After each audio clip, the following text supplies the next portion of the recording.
Hello, I'm Cindy Brannon, and in this episode, I'm going to be talking about Hecate and the Wheel of the Year. I'm going to begin with an overview of the ongoing research project that I've been doing for several years now, associating Hecate with the Wheel of the Year, including astrological influences, seasonal influences, the lunar months, and so on. And then I'm going to dive into 2021 specifically.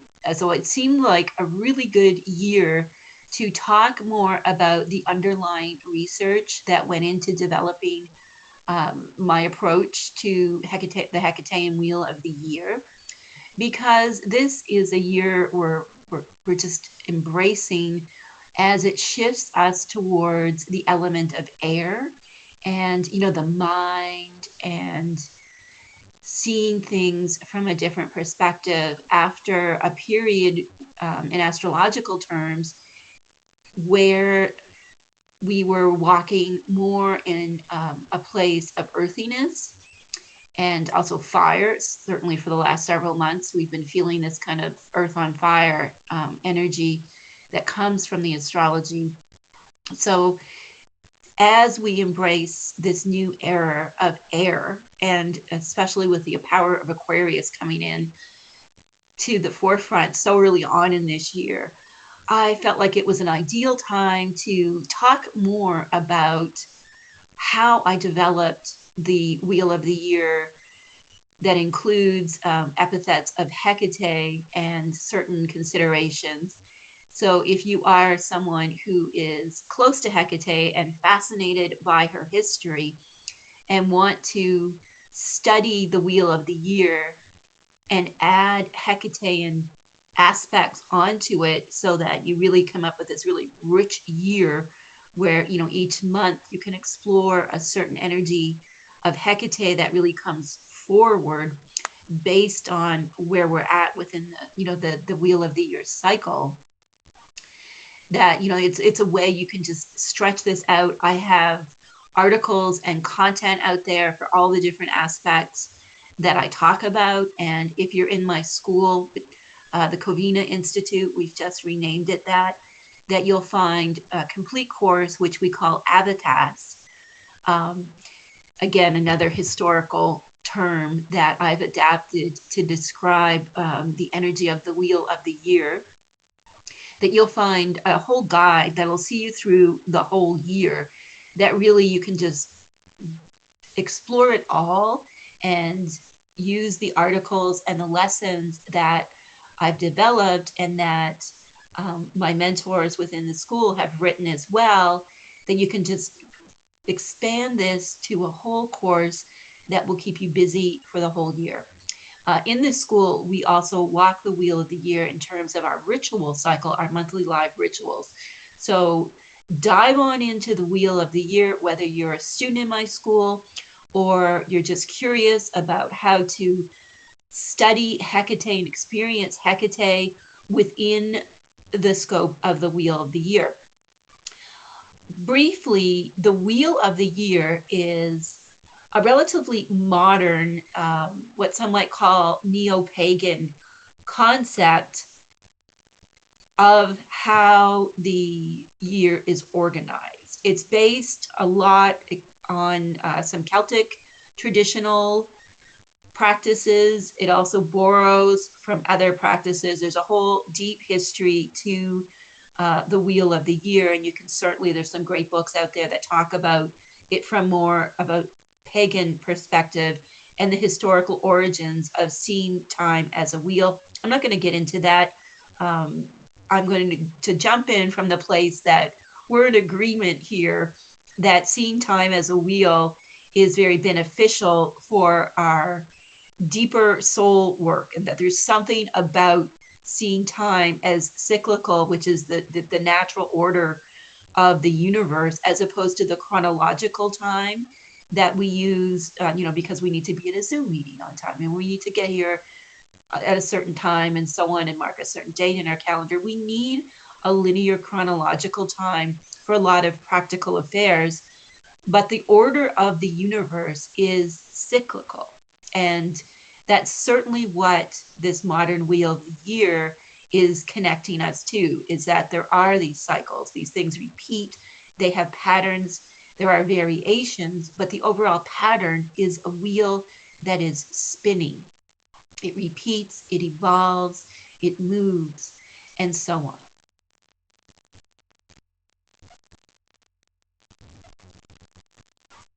So now let's get into the wheel of the year. I want to talk first and foremost about Hekate and the wheel and why it makes so much sense, both in an intuitive soul level and also on a practical level, for those of us who are developing a deeper understanding of Hekate, to incorporate one of her very powerful symbols, which is the wheel. And this is an image of the wheel here. If you're watching this on the video version of the episode, you'll see this wheel up here. So this wheel is sometimes called the Strophalos or the Yinks or the Jinx or other names. It is a whirring wheel that is an ancient symbol that was associated with Hekate. To modern practitioners, based on my research, this wheel really has a profound connection. It is like a portal, something that connects us to Hekate. Many of us have tattoos of this. I'm wearing one around my neck. We have altar talismans and so on, and we feel a deep connection to this wheel, even if we can't articulate what it is. We know it is something that is getting us somewhere deeper, that it is taking us out of the material world and into the deeper world. And indeed, historians have written about this wheel of Hekate and what it means. And in particular, there's been writing since the 1990s exploring Hekate in a deeper way and doing academic analysis of Hekate going beyond kind of that notion that she was, a goddess of witches and kind of this nefarious or malefic figure, that there was much more to Hekate. And some of the most fascinating research are on these modern analysis of the philosophical understanding of Hekate from the ancient Mediterranean. And I've included, if you're looking at the slide, I included this one quote that says, "The great Hekate emits a life-generating whir." And indeed, two ancient philosophers who were writing about Hekate, they saw her as anima mundi, the soul of the world, and also as anima, soul, or animus, anima and anima, if you wanted to divide it into feminine and masculine, like is a common practice in depth psychology.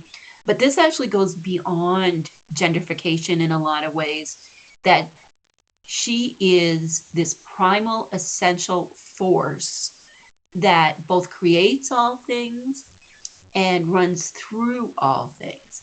And that's what these ancient philosophers were talking about. And it's just so wonderful that certain scholars, such as Susan Johnson, have written about Hekate from a philosophical perspective rather than kind of this late Victorian, very Christian, very patriarchal interpretation of a lot of these ancient texts that really just plunked her into this limited role as a goddess of witches, which, of course, to some of us is very wonderful because we identify with the archetype of the witch and we see the healing power of the witch and so on. But when these historians were analyzing these earlier texts, many of which were also designed to portray Hekate as a malefic, that it was about limiting her power. So, there's this duality always with Hekate, and you can't talk about Hekate and not talk about witchcraft. And, the same way you can't talk about Hekate and not talk about the mysteries of the deeper world. But there's also this need to kind of go beyond what we might have seen on somebody's website or something, to go deeper into the actual sources and in what academicians are writing about Hekate, as opposed to, what someone might say on a Facebook group about her.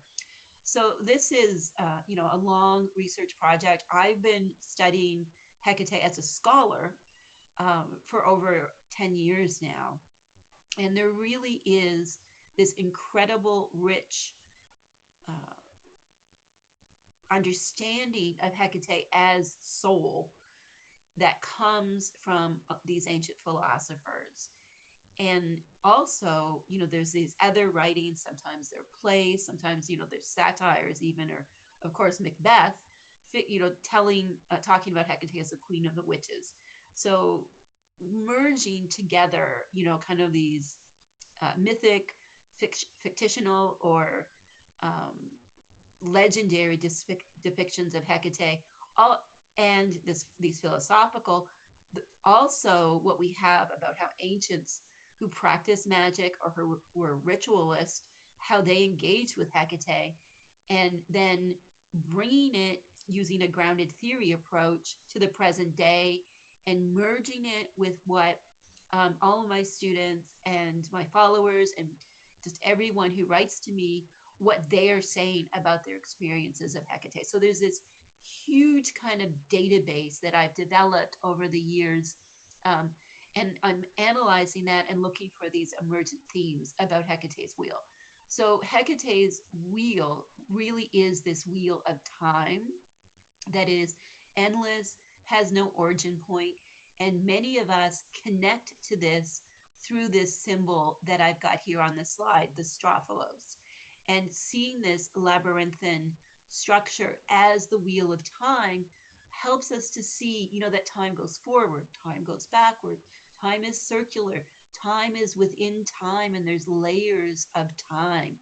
And one of my favorite things about the strophalos is if you look at, maps of astrology, which of course is divided into the 12 houses as well, and if you look at the planets when they go retrograde or different planetary trajections, it actually starts to look like this, so much like this. And I absolutely love that this symbol that we connect to in such an intuitive way, that's been with us since ancient times, also is seen in the heavens when we make a trajectory of different things that the planets do.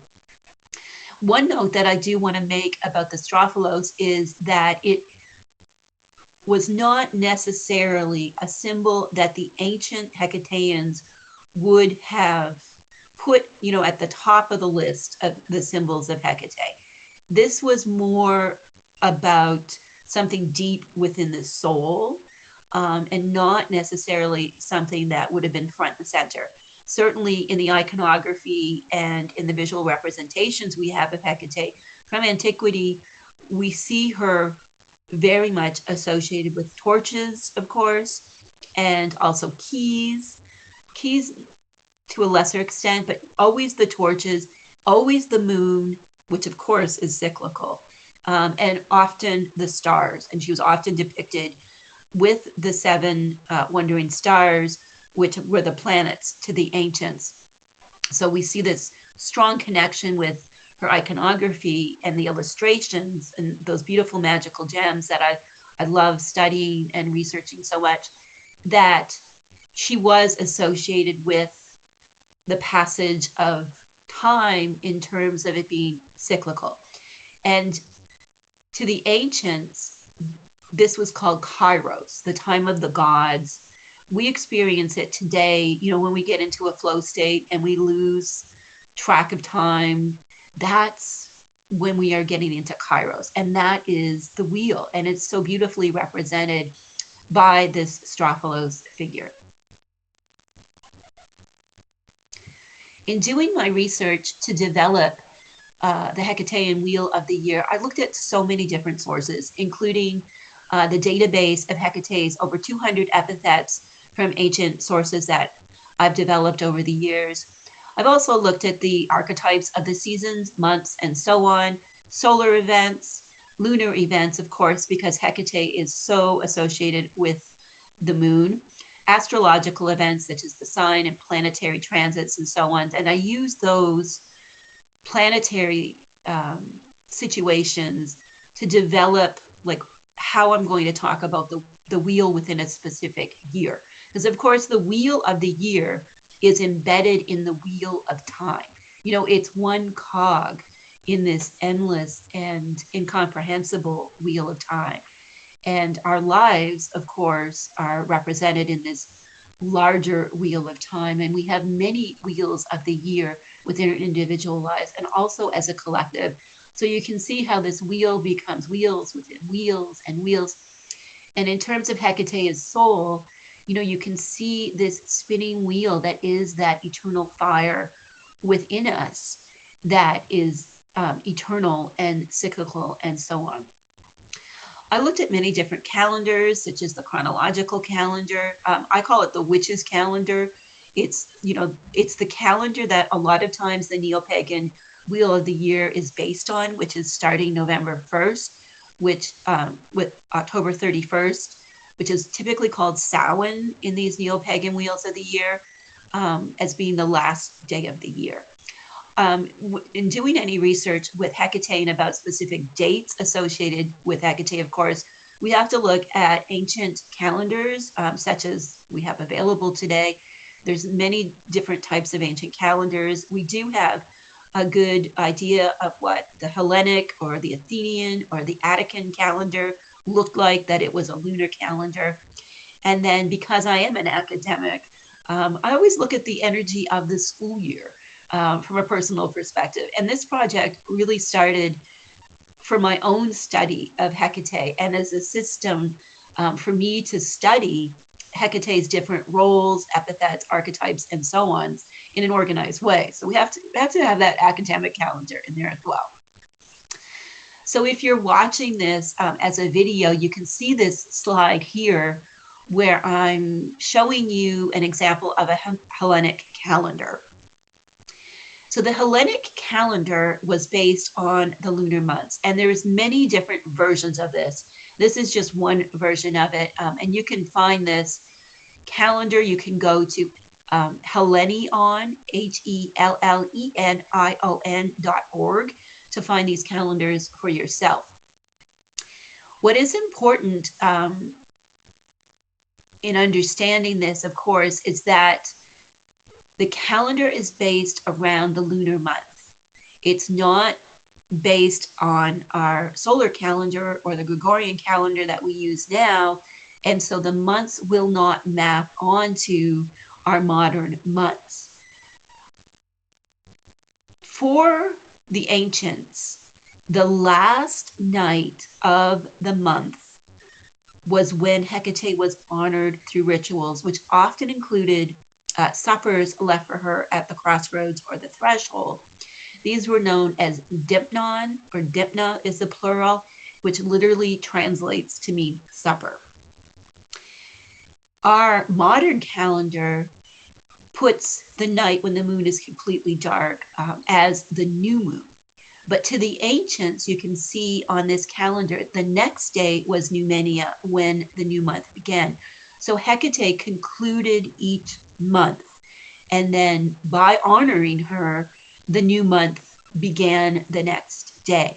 So it's a very important distinction, and it's something that we can really get tripped up with, that we're thinking like, well, Hecate's dipnon is supposed to be the last night of the month, and it is not the last night of the month to us. It is the last night of the old lunar month. And it's that space in between the previous month and the new month when the moon can't be seen. And one of my favorite kind of passages comes from an ancient source where it says that, you know, it's the night when the moon hides her face out of respect for Hekate. And I love that. So we need to wrap our heads around this right from the get-go when we're making the wheel of the year Hecatean. It's that the lunar months are cyclical, and that the night for honoring Hekate is the night that it is dark, and that is, even though we call it the astrological new moon, it's actually the liminal space in between.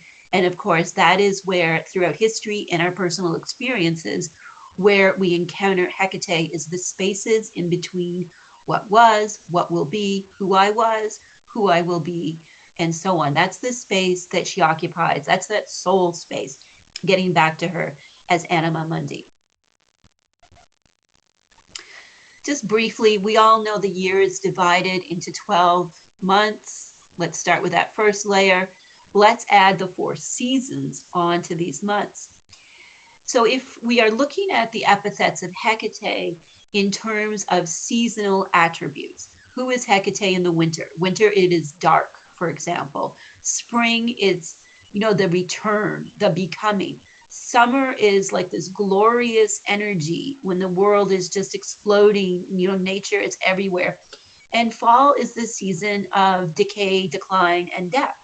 So right from the get-go, we can map Hecate's epithets on at the seasonal level. And certainly winter, for me, is the season of the crone. And, there are some depictions of Hekate from history where she is a crone. Although a lot of her association with being an aged wise woman really came from writers who were interested in kind of reducing Hekate to like this stooped old witch, who wasn't really powerful and it's really complicated. To the ancients, Hekate was not a crone. She was a full goddess, and it was these crone aspects were added to kind of reduce her power. I find the crone to be just so empowering. She's Hekate in her full embodied glory. So I love the crone energy. And I just offer, a little bit of history about why Hekate was seen this way and written about in this way, just to give you some context so you can reclaim the beauty of the crone in the season of winter. Spring, of course, there are a few of the ancient myths who describe Hekate as a maiden. This is often based on the idea of Hekate being very closely connected to Persephone, who in her maiden form was Kore. Kore literally means maiden. So some stories, and again, these are stories, they're not hard facts. Some stories talk about Hekate as the maiden. There are many more sources that talk about Hekate either without regard to an age or with regard to her as a mother of Medea, mother of Circe, mother of Scylla, mother of Aedes, and in different myths, she's very, very maternal. And indeed, the oldest sources that we have of Hekate, which were written about her from a perspective of, like collecting data, and this is how we understand Hekate, as opposed to like a play that's just written, like it's a work of fiction, that they were talking about Hekate as a great mother goddess. So although she is certainly in some mythologies, and I've seen this written about in kind of modern pagan circles where she's depicted as a maiden, and that's not necessarily true. It's just someone writing about Hekate, and the same with her being the crone, that it is, them trying to capture Hekate, who is soul, in a sense. And that's why it makes so much really sense from a teaching perspective to layer Hekate onto the Wheel of the Year so we can go deeper into the mysteries and the magic and the medicine that the Wheel of the Year can have when we interact with it and really step into it in a deeper way. Of course, summer, all the world is blowing up, and Clydocus, Hekate, as keeper of the keys of the whole world, is certainly associated with that season. And then Hecate's aspects as psychopomp, Nikia, mistress of the dead, and so on, certainly are associated with the fall. And then we can also add, the modern pagan sabbats from that Wheel of the Year onto this, and looking at Hecate's characteristics, her epithets, and so on, we can start to map out specific rituals or meditations that we might want to do involving Hekate at these junctures within the year. So, for example, on Samhain, we near Samhain in my school, we do the first of our three rituals that comprise the kind of the core of the annual cycle. They're known as the rituals of the sacred cave. And on Samhain, roughly around Samhain, we do the death walking ritual of release, where we release like all of the weight and burden we've had, and we bring death to it. So that's an example of how we can embed this modern wheel of the year on this much more ancient structure.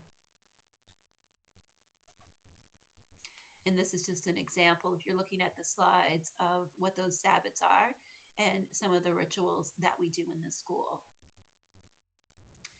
And then, of course, it can't be a Hecatean wheel of the year if we don't talk about what we call now the new moons, which are indeed the dark moons or the end of the lunar month in a spiritual sense based on the ancient teachings that we have. So we add those on. Most years there's 12 or 13 new moons, new lunar months. And then, of course, if you do magic or if you just want to like really get into the signatures, the full moons are an amazing time. So we need to add those to the wheel of the year as well. And of course, the movement of the sun into the different zodiacal signs is really an important consideration that is fairly fixed. It doesn't vary much from year to year. So I took that as an important like source of influence when I was choosing the different epithets that I associated with each of the lunar months. So moving on to the lunar months, this is a calendar I made for 2021.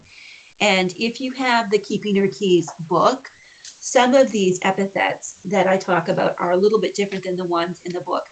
I have kind of tweaked them to map onto really dominant astrological signatures, where I think I should change up an epithet just based on what's coming up in the year ahead. So you can see on the left, if you're looking at the slide, the list of the lunar months and their names. And then you can see here on this infographic, the dark moons on the right and the full moons on the left. So these are the astrological new moons, and these are the astrological full moons, new moons, full moons. We begin at the center of the wheel with, of course,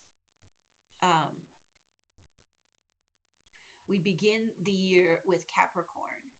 And if you look over here, you can see that the epithet of Hekate I've associated with Capricorn is Astrodia, which means star walker, which is all of the epithets I borrow from, have deep historical origins and relevance to Hekate. And Astrodia is about her being the star walker. And when I think of Capricorns, they're traditional, they're all these things that they are, but they're also like the CEO. And as a CEO, that star walker is the one who has great perspective and can kind of see all the pieces. And also there's a lot of structure, to how the stars work. So Astrodia, it also, of course, corresponds well with the darkest time of the year, when many of us, are looking up and seeing the stars. The next one is Clothae, or Clothae, or Clotha, or Clota. Many different ways of saying a lot of these epithets of Hekate. So Clothae is translated as the weaver of time or the weaver of the web. And it is a name of one of the Morai, one of the fates, who are sometimes portrayed in the mythology as daughters of Hekate. So that is Aquarius energy, innovation, spinning things together, and so on. For Pisces, we're looking at Kyria, which is the supreme.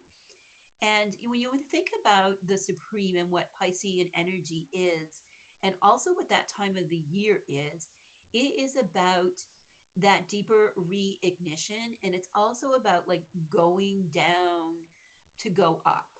And it's about supreme, kind of not in a way of like being a big boss lady, like maybe Astrodia is, or weaving everything together like cloth eye, but it's about being supreme and building upon, the earlier work of Capricorn and Aquarius. And then, of course, Aries comes along, and Argathis, which is an epithet of Hekate, which means energizer, is so appropriate for this sign, which is so much about like momentum and just getting it done. Moving on to Taurus and Anodia. Anodia is such a fascinating title of Hecate. It's much more than an epithet, that was written about here or there. Anodia was a goddess unto herself, and Anodia and Hecate really share a lot of aspects. And again, I think this comes from Hecate as being soul, and there's certain aspects of Hecate that get kind of, associated with different goddesses, because as, writers and so on are trying to describe soul, they bump into these other goddesses. So Anodia was a goddess of the way, of roadsides, of crossroads, and so on. And she is very much about the middle world journey, making sure we get what we need to have in, the middle world of everyday life. And it's very Taurean. So that's why Anodia comes along then. And then, of course, we have, the bright, the curious, perhaps the most inquisitive and perhaps intelligent sign, which is Gemini, represented by Kittimos, which translates as the bright one or the glorious one. I love this one. So this was typically an epithet assigned to male deities. It was associated with Hermes, for example. And it was also a title for someone who was kind of like in charge of the show, ruling over things. So I really like this title, and I put it with Gemini. So I think Geminis are very much about being, that bright one who is, sitting in the room, kind of seeing all sides of things. And Geminis often have a glow about them, right? So that's Kittimos and Gemini. Now let's move on to Anima Mundi, soul, right? So Cancer, of course, is a sign that's so associated with the depths of the soul and so on. So then let's move on to the next one. We're up to Leo now. So beautiful Leo, Kleidokus, which translates to keeper of the keys. And if you just think about that time of the year, we're into July now. You think about the natural world in the Northern Hemisphere, that, the world is just exploding. It's like Hecate has taken her keys and opened them all. And of course, Leo energy is very much about, I've got the keys, and come and look at me. It's that kind of like keeping her keys. I got all the keys. I got all the gifts. I got all the talents. So I love that energy associated with Leo. Moving on to Virgo. So Virgo is very much a sign associated with wanting to be like having order, what is right, detail, and so on. And when I was doing this research, I was really contemplating, because a lot of the work I do in terms of research is also spiritual work and contemplations and channeling work as well. Really, like, what is it that Virgo could really use, and Virgo could really use to break free of the chains that bind them? So Rixapile, let's become unbound in that month. Moving on now to balancing Libra, and Hecate as Lampadios. That refers to torchbearer. She has other torch-bearing epithets from antiquity as well, because that was such an important role of hers. So Lampadios is about the illumination and so on, that is so connected with Libran energy. And then as we move into Scorpio, which is very much about the darkness within ourselves, and as the year turns towards darkness, Nikia, which translates as Night Queen, or She of the Night, or Of the Night, which I love that title, very much there. And of course, we end the year with Sagittarius and Chthoniya, which is literally like of the earth. It doesn't mean like of the soil. It's not talking about, like an earth goddess. It's talking about like Hecate Chthoniya she is of the earth. She is of what is deeper, what we can't see. Um, and at the same time, it's about like shooting farther, going deeper, and that movement. And really, in a lot of ways, when you start to contemplate Cathonia, it becomes very philosophical, which is really associated with Sagittarius. This is just, if you're watching this, you can see these are the moon signatures as they are associated with the different epithets of Hekate. So now let's start to transition into 2021. There are some huge astrological events that are happening that really signify that we're moving from one era to another, and that this is an era of Aquarius. I'm not saying that it is the age of Aquarius. That's debatable and a completely separate discussion, but it is an era of Aquarius, which is a sign that's ruled by air, and also it's fixed, and also associated traditionally, so the ancient Hecateans would have associated Aquarius with Saturn, which is a planet, which is about, in modern astrology, a lot of times Saturn is kind of portrayed as just being about restriction. But Saturn was also often associated with, the wheel of time, like the larger order of things. And Hecate is often associated with Saturn in the ancient text as well. So Saturn is not necessarily bad, although you might get that impression if you read some of the modern astrology. And Jupiter, of course, is a planet of expansion and is very much like, Hecate, the supreme one, or Cleidocus. It's like, let's rule over things. So there's certainly some connections there right away. And as these signs are in Aquarius this year, they really kind of set the tone when they had this grand conjunction in around the winter solstice that set the tone for 2021. And we have a really huge event coming up in February that really kind of culminates on February the 11th, I believe, on the new moon, or the dark moon, if you're Hecatean, the Dipnon, that there's a 6-planet grand assembly where not only Jupiter and Saturn, but Mercury and Venus, the moon, and the sun are also in Aquarius. And of course, Aquarian energy is very much about that one, who spins that web, right? Like they're innovative, they're looking, they're creative.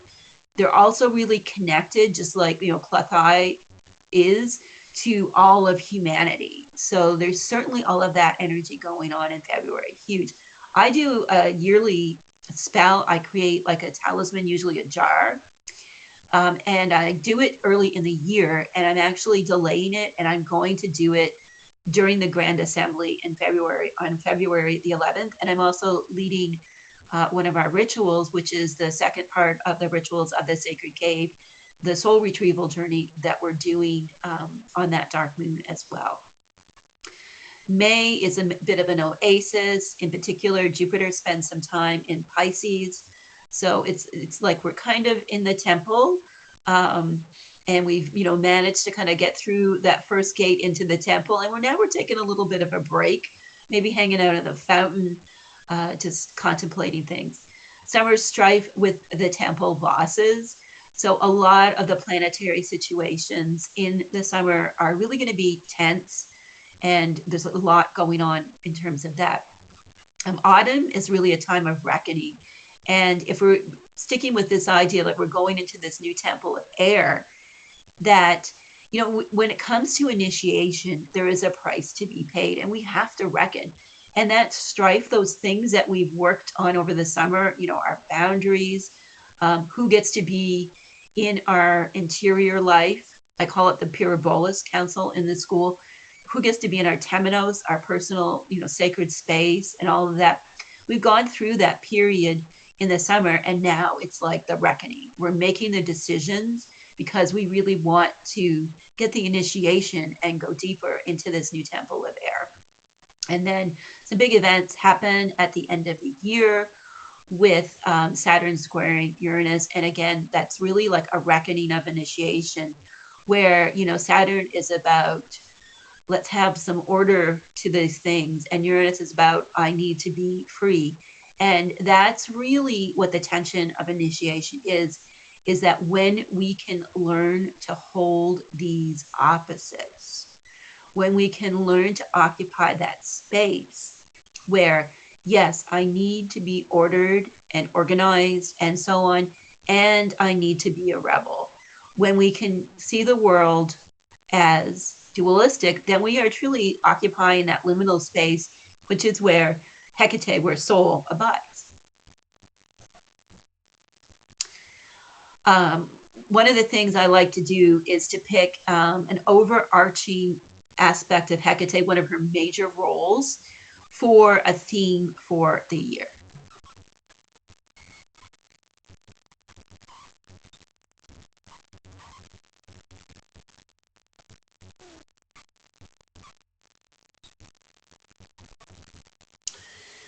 So let's dive into this role of Hekate. Hekate as Propylaia, Hekate as she who stands at the gate.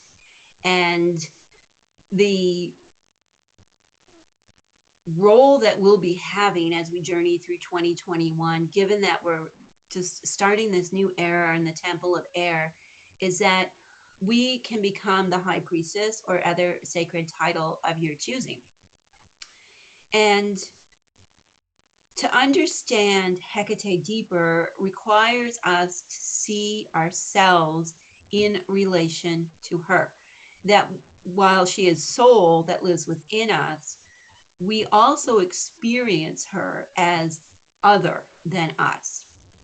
So Hekate as Propylaia is, the gatekeeping goddess. It's she who is at the gate of the temple. She's got the keys to the temple. It's up to us to become the High Priestess or other sacred title of our choosing and go into the temple to take that journey of the temple. And that's very much the energy of the astrology of 2021, is that there is a call to something more. There is a call to wisdom. There is a call to right-mindedness. There is a call to all of these things. And, we've gone through so much that there's a call to wisdom and turning away from kind of like this crazy consumerism and towards the temple, away from the store and towards the temple, away from, that kind of manufactured existence towards a more soulful existence. And that's really what the High Priestess is. And I am speaking about, the High Priestess as the tarot card. So I really recommend connecting with that card. And if studying that card and some of the research around the meanings of that card, if you want to go deeper into what that card means and why I chose the High Priestess as the self overarching for this year in relation to Hekate as Propylaia. Researching the tarot cards is such a fascinating endeavor. So just briefly, I want to mention Hekate and gates, thresholds, and crossroads. I put this picture up there of railway crossroads because we often think of crossroads perhaps only as roads, but certainly railways are crossroads. And when we talk about Hekate from a philosophical, a soul perspective, the crossroads becomes any juncture point. Of course, there is a lot of superstitions around Hekate and the crossroads, and that's where the spooks are, for example, and so on. So there's that aspect too. But what the crossroads is really about is this liminality between the place where you were and the place where you're going, and that when you're in the crossroad, you're in the space between. So we see that energy of liminality, the space between, the place that is no place.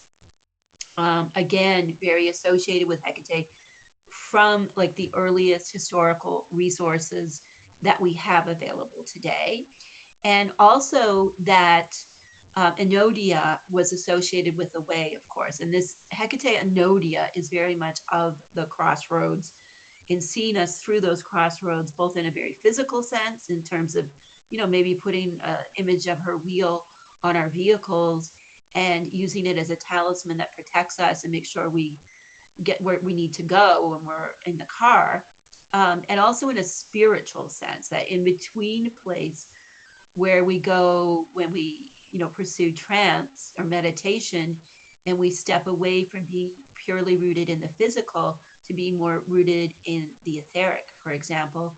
And also the crossroads, like as we progress through our journey in life, those junctures that we come through. So certainly Hekate as a goddess of the crossroads has so many meanings from a historical and an experiential perspective. Crossroads are also thresholds, right? And Hekate is certainly associated with thresholds coming into the home. And certainly to the ancients, and referring quickly back to that dipnon, Hekate was certainly associated with the threshold to the home, where there would be shrines to her, for example, thresholds of cities and so on, where there would be statues to her. So thresholds are a type of crossroads, and gates, of course, are a type of threshold or a crossroads as well. You're either outside of the gate or you're inside the gate, but when you're at the gate, you're in neither place, right? Hecate's wheel as the crossroads. When we see the wheel of time, the wheel of the year, the wheel of our lives as this cyclical, beautiful circle that within it are all the individual crossroads that we've gone through in our lives. And we're always at the crossroads, right? This very second we've transitioned again. And yes, we go forward. And yes, we always come back to these same moments in one place or another. They're always evolving. So the wheel is, a way to understand the crossroads as something that is so much more and deeper and multifaceted than, just a juncture of three roads, for example. I wanted to talk just a few minutes about Hekate as gatekeeper or Propylaia. So Propylaia or Propylaion, to the Greeks and the Latins, would be the actual really glorious entrance to an ancient temple. So it was actually a physical location, the temple gate itself. And this is an example of a temple to Artemis that's in modern day Jordan. And you can just see this beautiful Propylaia.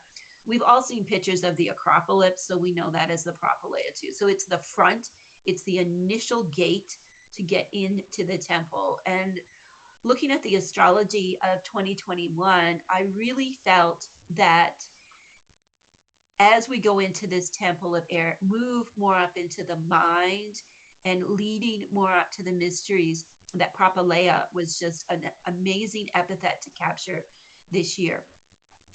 Hekate, of course, was associated with being like the one who gains entrance into the temple, whether it's the temple of Apollo, the temples to Demeter and Persephone, and so on in the ancient world, that Hekate was very much associated with as Propylaia. Like she was the one at the front of the temple who ultimately, had the power to let you in or not let you in to whoever or whatever was in the temple. And as we become the high priestess of our own life, I think Propylaia, and seeing Hekate again, both as like an embodied goddess who's a guiding figure, and also as our soul within us, and asking ourselves, like how do we understand the gatekeeper? I think this is a huge question for us to contemplate in 2021. And to see ourselves as the high priestess or other sacred title of your choosing at the temple gate, and that there is Hekate as the gatekeeper, as the one that is at the gate, at the threshold.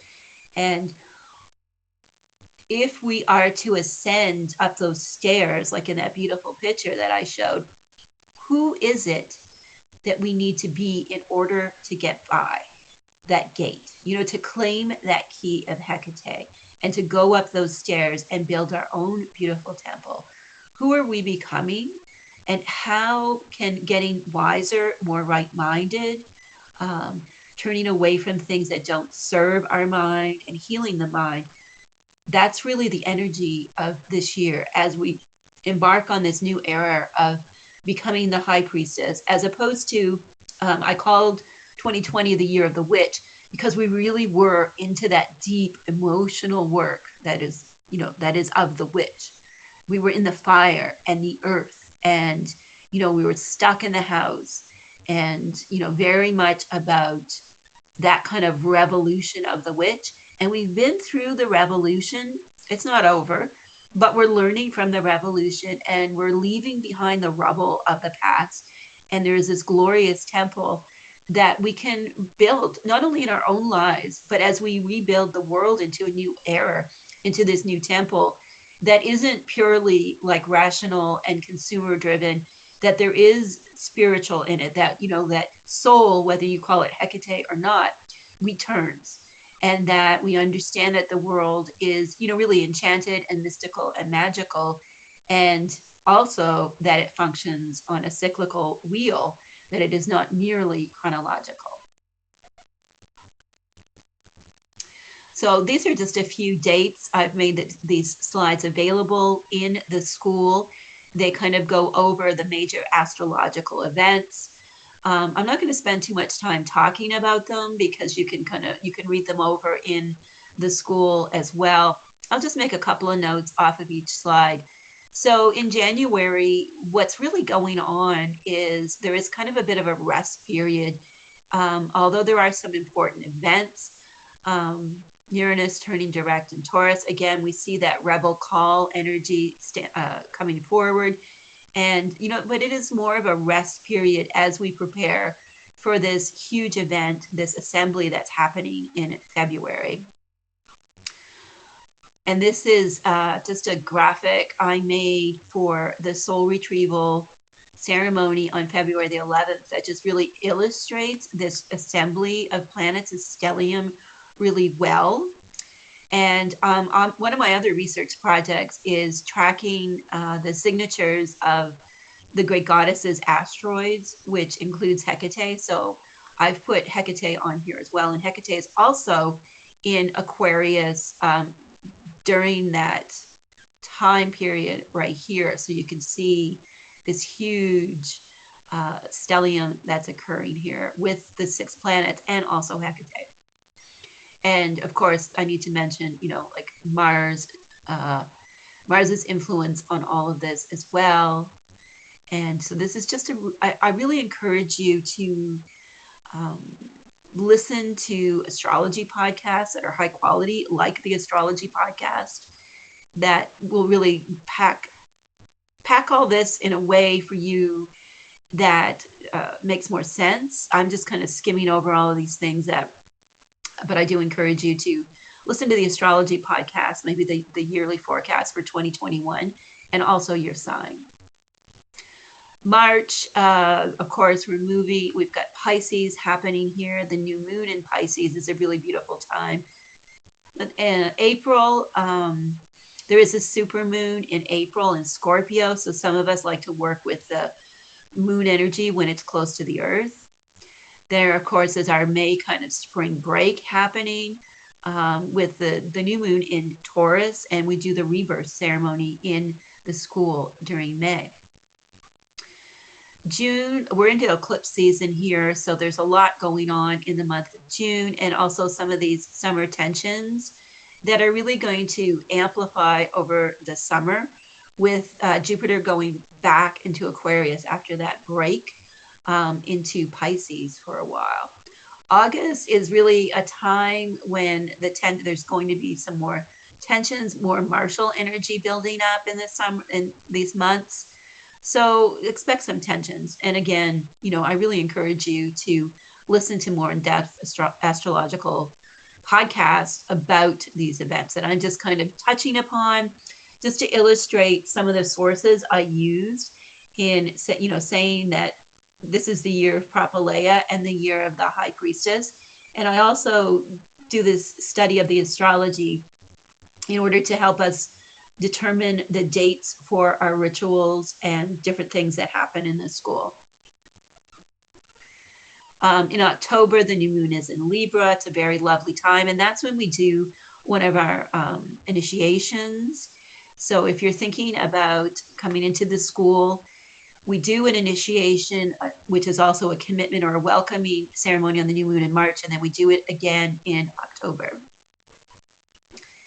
In November, on the new moon in Scorpio, which is a supermoon, we start again with the rituals of the sacred cave and the death walking ritual of release.